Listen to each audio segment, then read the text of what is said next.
सज्जन श्रोते हो, योग वासिष्ठात आत्मोद्धाराबाबत कळता उपदेश वशिष्ठ मुनींनी रामाला अनुलक्षून आणि प्रत्यक्षात तुम्हा आम्हा सर्वांना उपयुक्त व्हावा म्हणून केलेला आहे.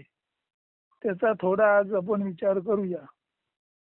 वशिष्ठ मुनी म्हणतात, लोक हो, तुम्ही जोपर्यंत तरुण आहात तोपर्यंत शुद्ध बुद्धी रूप नौकेच्या योगाने या संसार महासागरातून आजच तरुण जाण्याचा प्रयत्न करा.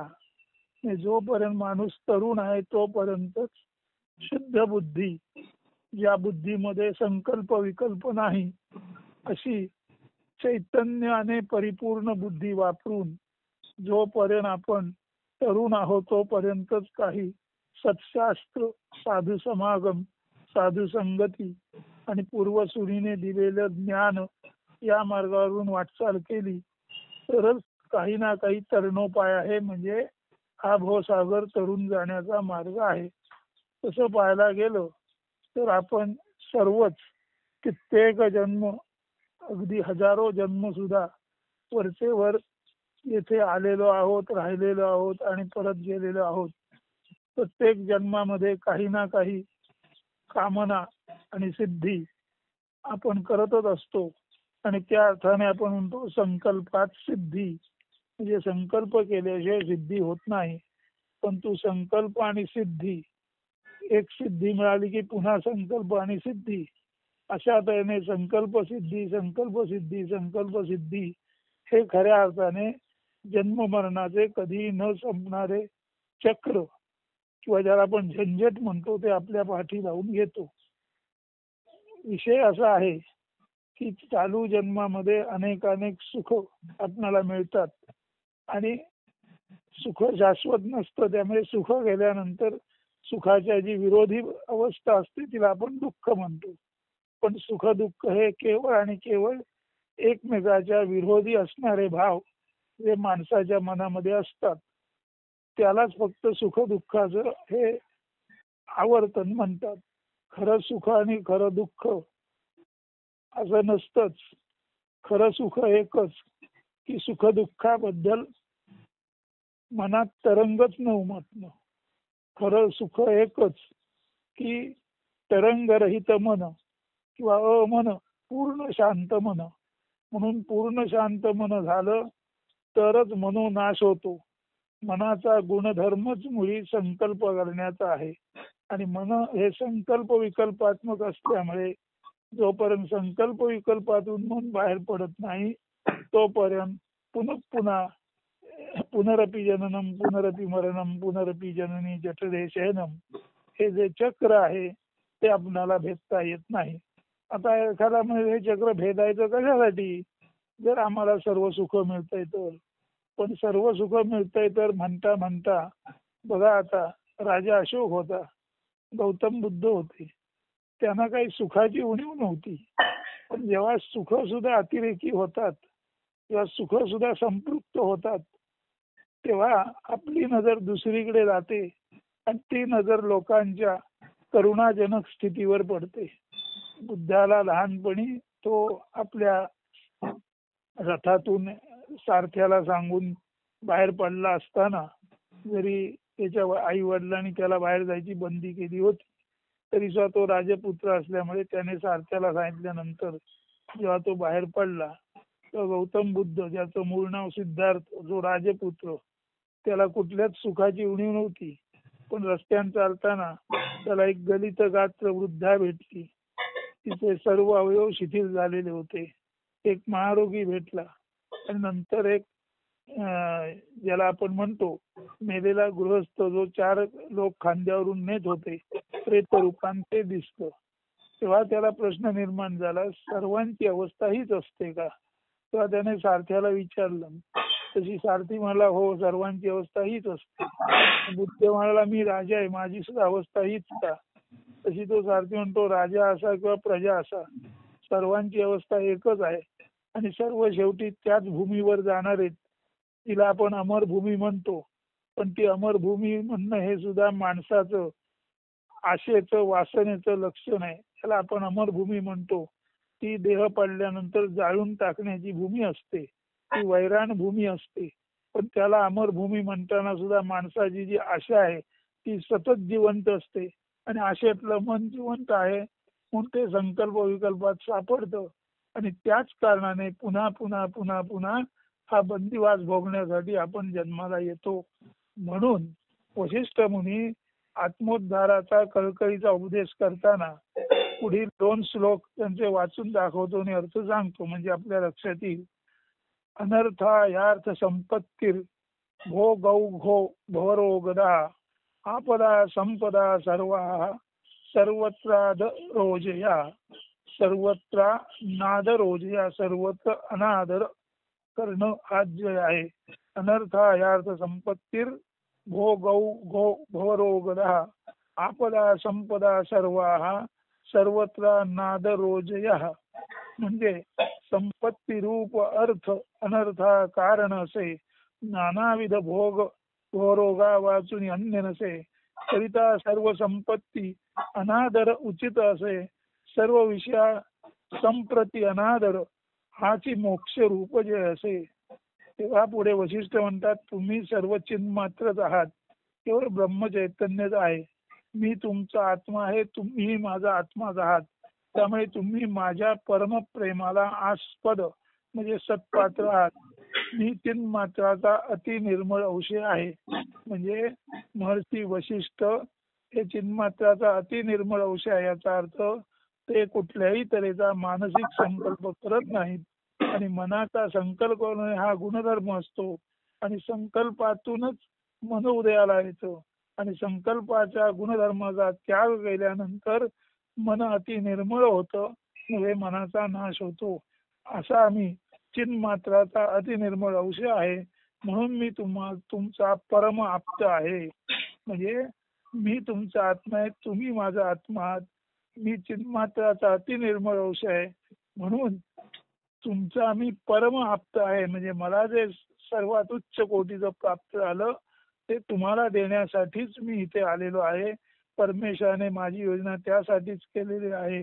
तुमचे कल्याण व्हावे म्हणून मी तुम्हाला तत्वज्ञान सांगत आहे. जोवर आयुष्य शिल्लक आहे तोपर्यंतच मी सांगतो ते नीट लक्षपूर्वक ऐका व तदनुसार वर्तन करा. जो जिवंतपणी नरकरूपी व्याधींची चिकित्सा करीत नाही, जो जिवंत असताना जर यदाकदाचित नरक प्राप्त झाला आणि तिथे जर आपल्याला काही आधिव्याधी भोगाव्या लागल्या तर त्याची चिंता जो जिवंतपणी करत नाही तो मेल्यानंतर म्हणजे त्या औषधरहित स्थानी यमलोकात गेल्यानंतर नरक यातना भोगील नाहीतर काय करील. म्हणण्याचा मुद्दा असा आहे बालपण आणि म्हातारपण ही दोन्ही पशुसारखी असतात. तेव्हा स्वतंत्रपणे ज्ञान प्राप्ती करण्याची बुद्धीच नसते आणि जे तरुण पण असतं ते आपलं संसारात म्हणजे अर्थातच काम आणि अर्थप्राप्तीत जर आपण पूर्णपणे व्यतीत केलं तर ज्या तरुण वयामध्ये सत्यासत्य विवेक करायचा, सत्य काय असत्य काय निरक्षीर विवेक करायचा तो जर आपण केला नाही तर केवळ आणि केवळ आपण सर्व तऱ्हेच्या संपत्तीलाच स्वर्ग सुख मानतो. पण वशिष्ठ मुनी म्हणतात सर्व तऱ्हेची संपत्ती ही खऱ्या अर्थाने अनर्थाला कारण आहे आणि त्या अनर्थातूनच हे नानाविध भोग जे आपण भोगतो याला भवरोग म्हणजे या संसारात आल्यानंतर भोगावे लागणारे भवरोग म्हणतात. म्हणून सर्व संपत्ती अनर्थाला कारण आहे. नानाविध भोग म्हणजे भवरोगातून अन्य काही नाही. म्हणून सर्व संपत्तीचा आणि सर्व भोगाचा अनादर करणे उचित आहे आणि सर्व संपत्ती व भोगाचा अनादर करणे म्हणजेच विषय संपत्तीचा अनादर करणे हाच मोक्ष रूप जय आहे. पुढे ते एका वेगळ्या श्लोकात सांगतात ऊर्ध्वबाहुर विरोमेश्य न च कश्चित शृणोति माम असंकल्पा परम श्रेयः स किम तर्न भाव्यते. ऊर्ध्वबाहु विरोमेश्य न च कश्चित शृणोति माम असंकल्पः परम श्रेयः स किमं तर्न भाव्यते. उंच उभवनी उभय बाहू उच्चरवात सांगत असे संकल्प टाका मिळवा सुटका मोक्ष मार्ग का तुम्हा रुचे. मोक्ष मार्ग का तुम्हा न रुचे. उंच उभवनी उभय बाहू उच्च रवात सांगत असे, संकल्प टाका मिळवा सुटका, मोक्ष मार्ग का तुम्हा न रुचे. मनाचा नाश संकल्प नाशानेच होऊ शकतो, कारण संकल्प करणे हे मनाचे स्वरूप आहे. त्या कारणाने मनोनाश म्हणजेच संकल्पनाश, म्हणजेच जन्म मृत्यूची पुनरावर्ती साखळी भेदून निःश्रेयसाची परममुक्तीची वाट अनुसरणे. संकल्पात सिद्धी असे आपण म्हणत असतो तरी संकल्प सिद्धी ही पुनरावर्ती, पुनरपि जननम पुनरपि मरणम पुनरपि जननी जठरे शयनम अशी जन्म मृत्यूची अभेद्य साखळीच असल्याने मनोनाशाशिवाय मुक्ती मार्ग नाहीच नाही. इथे दुसरं एक सांगायचं असं आहे की 100 वर्ष 70 वर्ष 80 वर्ष आपण जगतो, रोज आपण जेवतो खातो पितो, जमेल तेवढी कामक्रीडा करतो, सर्व मजा मारतो, पण जर खरे आपण मानव असू तर त्याच पुनरुक्तीचा आपल्याला कंटाळा आला पाहिजे, त्याच भोगाचाही कंटाळा आला पाहिजे. पण ज्या माणसाला भोगाचा कंटाळा येत नाही अशी माणसं जडशीळ म्हणजे मंद बुद्धीची असतात. आणि भोगाला न कंटाळणारी माणसं जडशीळ असल्यामुळे पुन्हा पुन्हा ती देहधारी जडशीळ संसारात जन्माला येतात आणि पुन्हा पुन्हा ती त्याच अज्ञानाच्या मार्गाने वाटचाल करतात. म्हणून मोक्ष मार्ग हा ज्ञानाचा मार्ग आहे. मोक्ष मार्गात आपलं मन अमन झालं पाहिजे, मनोनाश झाला पाहिजे. असं वाटत असेल तर जीवनाकडे केवळ आणि केवळ साक्षीत्व भावाने पाहिलं पाहिजे. जीवन त्याच्या गतीने जात असतं. चैतन्याचा प्रवाह आहे, चैतन्याच्या प्रवाहात जन्म मृत्यू आहेत, चैतन्याच्या प्रवाहात खेळ आहे, चैतन्याच्या प्रवाहात विजय आहे, विजयाचा उन्माद आहे आणि स्टॅम्पेड होऊन चेंगराचेंगरी होऊन मरणारी माणसं पण आहेत. हा संपूर्ण चैतन्याचा खेळ आहे. आणि हा चैतन्याचा खेळ एखादा म्हणेल चैतन्य असं का वागतं, तर चैतन्य असं वागत नाही. माणसामध्ये जे चैतन्य आहे त्याचा अर्थ माणसानं समजून घेतला तर एकच आहे की जसा नदीचा प्रवाह सतत चालू असतो, पण तो कुठल्याही क्षणी नदीच्या पाण्याचा जो एक थेंब आहे तो पुढच्या क्षणी दुसरा थेंब म्हणून येत असतो. तसंच कुठल्याही क्षणीचं सुख पुढच्या क्षणी सुख असेल किंवा दुःख असेल, कुठल्याही क्षणीचं दुःख परत दुःख असेल का सुख असेल हे सांगता येत नाही. म्हणून चैतन्य केवळ आणि केवळ वाहतेपणी आहे. आणि या वाहतेपणाच्या चैतन्य सागरात अनेक डिझाईन्स नक्षी तयार होतात, अनेक जीवांची निर्मिती होते. आणि त्या जीवांना मनबुद्धी चित्त अहंकार रूपाने पडद्यासारखं जेव्हा काही प्राप्त होतं तेव्हा त्या पडद्यावर माणसाची मनोवांछित संकल्प विकल्पात्मक चित्र निर्माण होतात. आणि जो माणूस चित्रपटगृहात कायम बसून राहिला, ज्याचं पडद्यावर लक्ष नाही फक्त चित्रावर लक्ष आहे, तो माणूस एखादा चित्रपट 20 वेळा 25 वेळा पाहावा तसा निर्बुद्धासारखा तो चित्रपट पुन्हा पुन्हा पाहतो. तसं ही माणसं निर्बुद्धपणे पुन्हा पुन्हा संसारात उची दाखवतात आणि त्या कारणानेच त्यांना जन्म मृत्यूच्या चक्रात पडावं लागतं. अशा अर्थाने मनोनाश साधा आणि संकल्प टाका असं वशिष्ठ मुनी म्हणतात. आणि याच अर्थाने कृष्णमूर्ती सुद्धा म्हणतात की माझे हजारो फॉलोअर्स आहेत, माझे हजारो अनुयायी आहेत, जे माझ्याशी संभाषणात प्रत्यक्ष अप्रत्यक्ष भाग घेतात, जे माझी पुस्तकं वाचतात, लिखाण वाचतात, माझी चर्चा करतात. परंतु मला खात्री नाही की त्यांच्यातील मुठभर लोकांनी तरी या सत्याकडे लक्ष दिलं आहे का की बाबा रे संकल्प टाका. संकल्प टाकणं म्हणजेच मोक्षाची सिद्धी आहे. आणि संकल्प टाकणं, संकल्प विकल्प धारण न करणं यालाच खऱ्या अर्थाने संन्यास म्हणतात. म्हणून तुकाराम महाराज म्हणतात, जरी घरी रे संन्यास तरी करी संकल्पाचा नाश, तोडी जाणीवेची कळा होई वृत्तीची वेगळा, मगदूर आहे भलते टाही जनी मनी खाटे भोई, तुका म्हणे नभा ओसी अनुचाही गाभा. ज्याला मोक्ष हवाय त्याने संकल्पाचा त्याग करावा, त्याने सर्व गोष्टीकडे साक्षीत्वाने पाहावं. जे पाहिलं त्यात माझं तुझं असं अडकणं असू नये. अशा तऱ्हेने जेव्हा साक्षीत्वामध्ये पाहिलं जातं तेव्हा संकल्पाचा नाश होतो. आणि असा माणूस मग जनांमध्ये राहू दे म्हणजे लोकांमध्ये राहू दे, अरण्यामध्ये राहू दे, पलंगावर झोपू दे किंवा जमिनीवर झोपू दे, असा माणूस ज्याने संकल्पना असलेला तो अणुचाही केंद्रक अणुचाही केंद्र बनू शकतो आणि आकाश एवढा व्यापक बनू शकतो.